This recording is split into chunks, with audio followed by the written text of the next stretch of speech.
Bonjour mesdames et messieurs. C'est toujours un plaisir de vous retrouver à l'antenne pour ce journal. Aujourd'hui, nous abordons des sujets d'actualité brûlants en République démocratique du Congo, RDC, marqués par des crises humanitaires, des défis sécuritaires et des efforts de mobilisation nationale face à l'agression rwandaise. Judith Minois, notre correspondante à Toulon, nous apporte les détails. Crise humanitaire à Goma et Bukavu, violation des droits humains dénoncée. La situation humanitaire dans les villes de Goma et Bukavu, actuellement occupées par des groupes rebelles, reste préoccupante. Le coordonnateur humanitaire sur place a tiré la sonnette d'alarme, dénonçant de graves violations des droits humains et du droit international. Bruno Lemarquis, représentant des Nations Unies, appelle toutes les parties à protéger les civils et à respecter les conventions internationales. Par ailleurs, la province de l'Ituri est également en proie à des rumeurs concernant la sécurité, provoquant stress, traumatisme et troubles mentaux parmi la population. Pour en parler, nous recevons aujourd'hui le docteur Sephora, professeur de santé mentale, qui nous éclairera sur les solutions possibles pour faire face à cette crise psychologique. Dégradation du système éducatif dans le Nord et le Sud Kivu. La ministre d'État en charge de l'Éducation nationale, Raila Samalou, a exprimé son indignation face à la dégradation du système éducatif dans les provinces du Nord et du Sud Kivu, suite à la guerre d'agression. Lors d'un briefing de presse hier à Kinshasa, elle a révélé que 2594 écoles ont été fermées, privant ainsi plus d'1 million d'enfants d'éducation. Parmi ces écoles, certaines ont été détruites par des bombardements, d'autres sont occupées par des groupes armés ou servent de refuge pour les populations déplacées. La ministre a déploré cette situation qui anéantit les efforts réalisés ces dernières années pour améliorer les conditions d'enseignement et d'apprentissage. Déplacement massif de population. Le porte-parole du secrétaire général de l'ONU, Stéphane Dujarric, a signalé que près de 80 000 hommes, femmes et enfants ont fui la RDC vers les pays voisins depuis janvier, dont environ 60 000 sont arrivés au Burundi. À Goma, 17 000 personnes restent dans des sites de déplacement, tandis que 114 000 autres ont été encouragés par les autorités à retourner dans leur village d'origine. Cependant, les services de base dans ces zones ne sont pas équipés pour faire face à cet afflux soudain, exacerbant une crise humanitaire déjà complexe. Mobilisation nationale face à l'agression rwandaise. En réponse à l'agression rwandaise, la première ministre, Judith Suminwa, a entamé une tournée nationale pour mobiliser les populations et appeler les jeunes en âge de combattre à rejoindre les forces armées de la RDC. Lors d'une réunion avec les présidents des assemblées provinciales de Kinshasa, du Congo central, du Kasaï et du Congo, elle a souligné l'importance de défendre la patrie.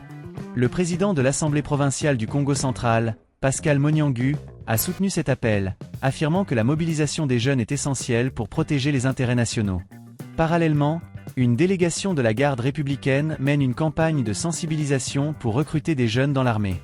Le lieutenant-colonel Robert Bambi, officier de l'état-major, a expliqué que cette initiative vise à renforcer les effectifs militaires et à défendre l'intégrité territoriale du pays. La campagne se poursuivra dans tous les territoires de la province.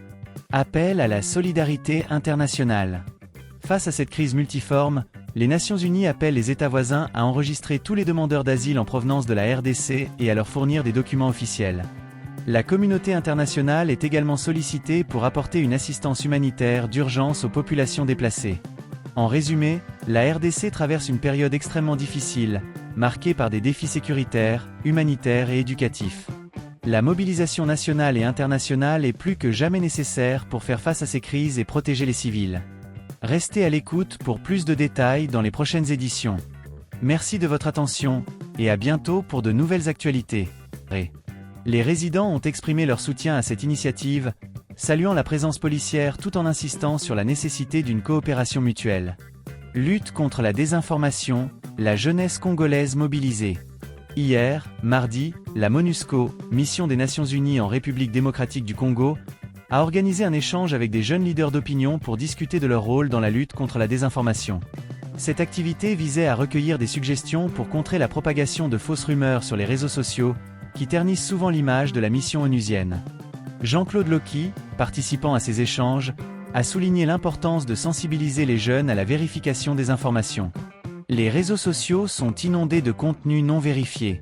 Les jeunes doivent devenir des acteurs clés pour stopper cette désinformation, a-t-il affirmé.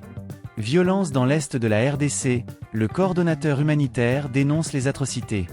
Bruno Lemarquis, coordonnateur humanitaire des Nations Unies en RDC, a exprimé sa profonde inquiétude face à la recrudescence des violences dans les provinces du Nord et du Sud Kivu. Dans un communiqué daté du 3 mars 2025, il a dénoncé des attaques ciblées contre les civils, les infrastructures médicales et éducatives, ainsi que le personnel humanitaire. Ces actes constituent des violations graves du droit international humanitaire et doivent cesser immédiatement, a-t-il insisté. Parmi les incidents récents figurent l'attaque d'un hôpital à Goma et une explosion lors d'une manifestation à Bukavu, qui a fait 13 morts et des dizaines de blessés. Sanctions internationales contre le Rwanda. Le Canada et l'Allemagne ont annoncé des mesures fortes contre le Rwanda en réponse à son implication présumée dans le conflit dans l'est de la RDC. Ottawa a imposé des sanctions économiques, dénonçant une « violation flagrante de la souveraineté congolaise ». De son côté, Berlin a suspendu sa coopération bilatérale au développement avec le Rwanda, exigeant des explications sur son soutien présumé aux rebelles du M23.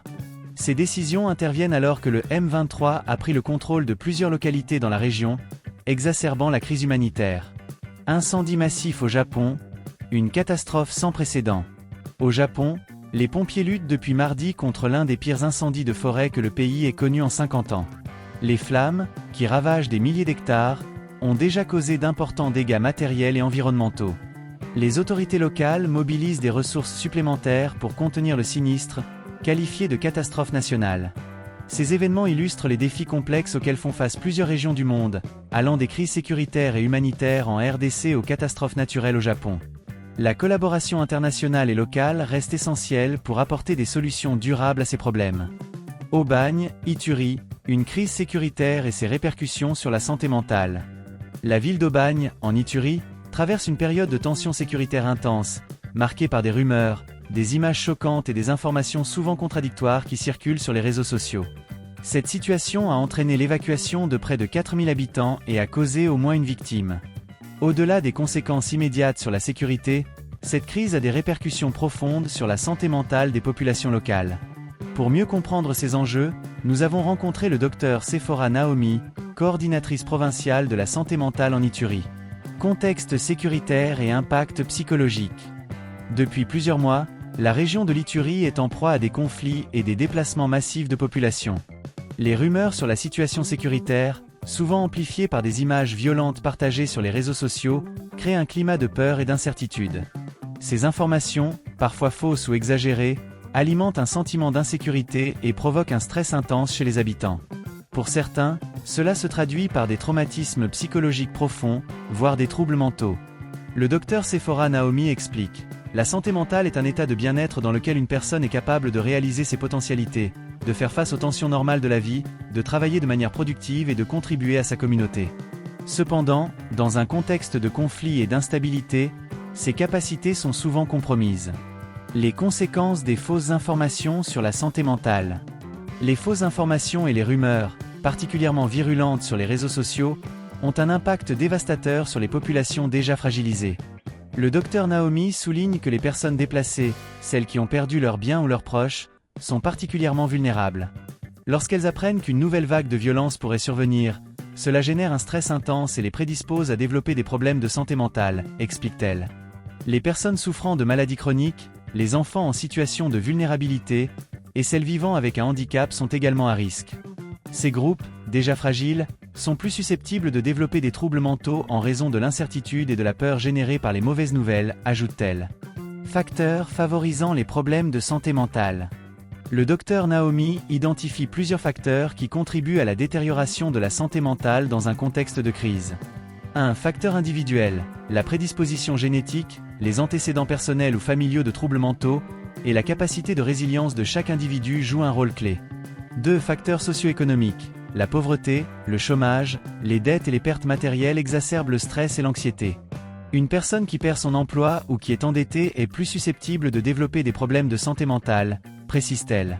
3. Facteurs sociétaux, les conflits armés, les déplacements forcés, et les tensions communautaires créent un environnement propice à l'émergence de troubles mentaux.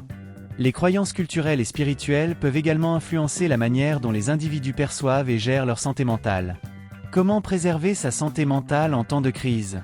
Face à cette situation, le docteur Naomi insiste sur l'importance de s'informer auprès de sources fiables et de ne pas succomber à la panique générée par les rumeurs.